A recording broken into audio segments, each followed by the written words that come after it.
thinking about, all right, animal attack, rule that out. They found him.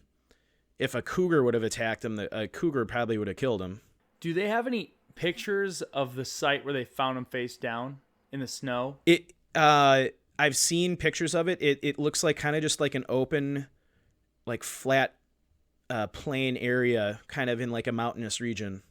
So nothing out of the ordinary. I'm saying more like, or I guess less pictures and more do they describe like. Here's what I'm getting at. Are we officially in our theories now? Because I have a theory. Yeah, we can move the theories. Okay. Because I didn't know if there's more information before I spout out my theory. Because there's something that I want to. My gut thing right away was, I think that's too far for him to travel on his own. That mixed with what he said, and I think I said it in an earlier episode. I feel like you can always take a child's word as truth, but you have to interpret the truth. Because they're not capable of fully explaining the truth in a way that an adult will understand. So when he says a cat got him, my immediately thought is one of two things. One thing, something did kind of attack him. And I've never heard of this happening before, so this is kind of a stretch. But imagine like a cougar grabbing him and carrying him for a while or something, like by his coat or pants, and then leaving him there or something. Or somehow over 19 hours, I mean, if you think about it, it's a little over a half a mile per hour, which I guess wandering, yes, but like I can't imagine a 2-year-old, because that would be like a constant speed of just over a half a mile an hour to do that, 12 miles in 19 hours. Did he get that far, collapse of exhaustion, and an animal came along and actually like slept on him or like cuddled into him to like, not necessarily to protect him, but almost like I've seen animals try and keep themselves warm. Yeah. And maybe was clawing at him or nuzzling in. Otherwise, like how do you survive? The human body cannot do that. The only person I know of that can survive something like that is the Iceman from the Netherlands. Right. I forget his name. He has a very unique name, but like they put him in freaking ice tanks in a laboratory to study because they said it's so incredible that he's Doesn't able he to swim in like frozen water? Like, he climbed Everest in shorts and flip-flops. That's crazy. You're like, yeah, he can. They put him in a tank of ice water for like several hours, and he was able to maintain his body temperature at a perfect 92 point whatever, like 92.8 the whole time. And he says it's just with meditation and breathing. Yeah. He can control his body temperature. He can make it go up and down at will. That's crazy. They've studied him, and there's a great documentary on him. It's called like The Iceman. Yeah. But like there you go.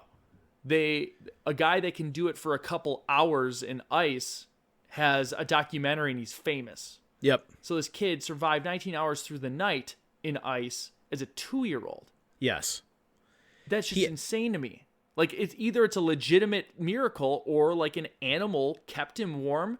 And as they were approaching that site, it scared the animal away. So that's what I was kind of getting at. Like, was there impressions of animal footprints around him when they found him? Like, is there clues in that regard of there's no way he laid in the snow all night long and was still alive? No. So there was no, in my research of the case, there was no specific details about the site where they found him. No mention of any kind of animal tracks or any kind of struggle or anything like that. They just literally said they found him face down, kind of in the prone position in snow. And you know what, too, if they found him, if you can imagine, because at first I was like, come on, they didn't document it. I'm like, oh, wait, if you're approaching a 2-year-old's body face on the snow, you're probably running up to it and grabbing him and just getting him out of there. Yeah, and actually, one of the accounts of this said that a searcher initially found the kid, but Keith's father was about 100 yards behind him and just started like sprinting towards him and literally just grabbed him and picked him up and like started running him out of there. Yeah, like you think it like that's what he probably ran faster than a human could run. Like you get that like flight or fight, but it's like your child in danger. Like not thinking about the integrity of the site. Yeah, so it's just a shocking set of facts surrounding this case, and like I said, I don't know how a 2-year-old can go 12 miles in roughly 19 hours in rugged terrain in the middle of the night with I would say he's not wearing clothes appropriate for winter climate, and surviving the night. Even if he hadn't gone 12 miles, I would say it would be a miracle that he survived the, sub-freezing night. But he went 12 miles. If he was wearing clothes designed for Arctic research, like, you still can't sleep in the snow. You would need a tent and a sleeping bag. Like, that's what's crazy. So it's like, even if he was wearing winter clothes, it's still not possible. The other thing that is puzzling is what caused him to leave the area where the barn and the cattle area. Why, Yeah, and if it's wide open, like, it's wide open, it's point, cattle he's gonna land. be like, you can see it and make your way back. But he Yeah. continued on for. Why would he just keep maybe walking? following an animal or something?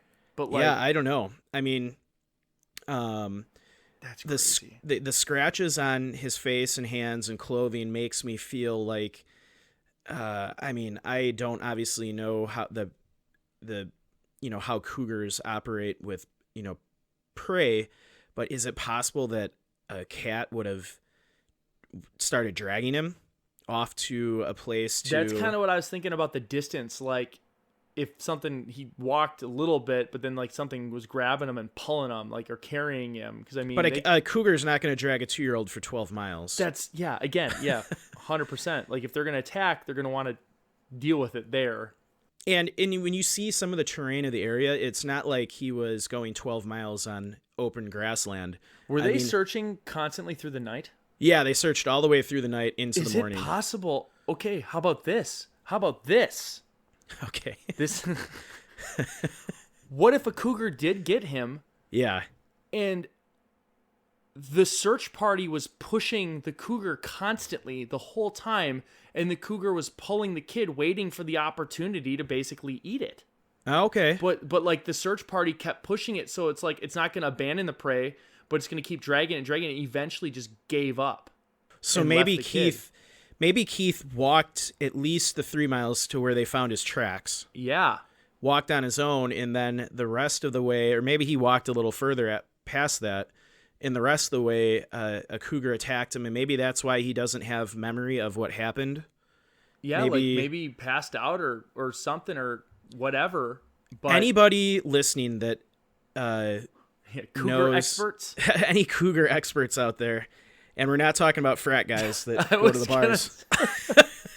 I bit my tongue, so I'm glad you said it.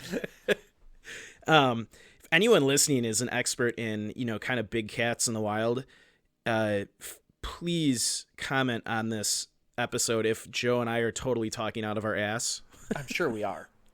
But if you look at all the facts, outside of human-caused disappearance, I don't know what else could cause a 2-year-old to go, 12 miles in, less than 24 hours. Yeah. It just, nothing makes sense. And to piggyback off that, I've got some quotes from Les Stroud, my favorite survival expert. So he writes, 8 miles, that's as the crow flies. It's impossible to walk out there as a crow would fly.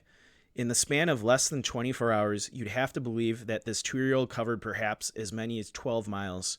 And he goes, as it was, his clothing was found ripped, and we figure it's likely from barbed wire fences, either going through them or under them. And even with a full moon, you wouldn't be able to see anything going through the brush. So if I'm a 2-year-old child and I've got to walk through this or crawl through this, I get to this time of night, I can't see Keith going anywhere. I can't go anywhere. How a 2-year-old could travel the topography I'm traveling now, little shoes, and it was freezing temperatures, even if he was a kid full of energy. So Les Stroud he obviously doesn't know how this kid would have gotten to where he was. He was even basically saying that he himself, being a full-grown adult man and a survival expert who does this kind of stuff professionally, he wouldn't be able to do that in 24 hours in the middle of the night. That's so gnarly. So it's a puzzling case. I mean, it's amazing that they found him alive.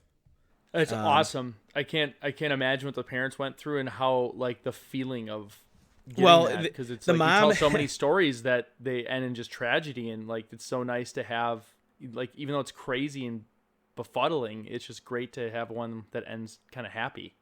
Yeah, it's a puzzling case, and even the parents go on to say years later after this happened that at the time they didn't make a big deal of this at all. They didn't want to scare Keith they didn't want to scare him of the outdoors or being alone at night or anything like that. And Keith had no recollection of what happened to him, so they just kind of let it go, and they kind of let it go. It's bizarre, if I had a kid and this happened to him, I wouldn't rest until what the hell happened to him? How did he get there? yeah. I would not let it die. And they were the exact opposite. They're just like, well, we found him. Let's just move on. Yeah, jeez. It's a tough farm folk from the 50s. Yeah, I mean, it was a different era, I guess. Yeah. I'll end this episode with a final quote from my favorite survival expert. Les Stroud writes, "It's the kind of baffling case that has you sit back and go, nothing that I can put my finger on in a normal set of circumstances in the wilderness makes any sense to this case whatsoever. It's something other." Yeah, that's perfectly put. I don't know. It's almost not worth even guessing. No, so just to recap, the only two theories I can really think of is, like you said, Joe, maybe a cat attacked Keith at some point in his, after the 3 mile point where his tracks were found, and started dragging him, and the search party kept pushing the cat farther out. That's why Keith ended up, roughly 12 miles away with scratches on his face, and maybe the cat even kind of hunkered down at times, right? Like kind of protecting its prey. Yeah, that's kind of what I'm thinking. And eventually they pushed it so far, gave up. Yeah, like morning was approaching, it just ran off. Jeez. I would love to have seen the area where they found him to see if there's like drag marks or, any kind of struggle, like cat hair or something like that. But we'll never know. It was the 50s. I'm sure they probably just moved on because they found him alive. Yeah. But that, or it was human caused. But I just don't see that really. Just the terrain, and I mean, it would have had to have been somebody that worked on the ranch. Yeah, and it's just a weird way of where the body was and everything. It wouldn't make sense to have human involvement. It's too random. Yeah. There's no pattern. No. All right. So,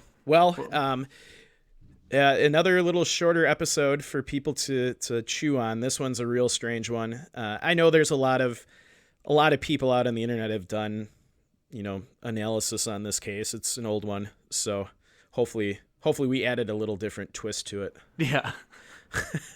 My crazy cat's got him. The searchers are pushing the cat theory. I mean, what else could it be? What else could it be? Maybe Bigfoot.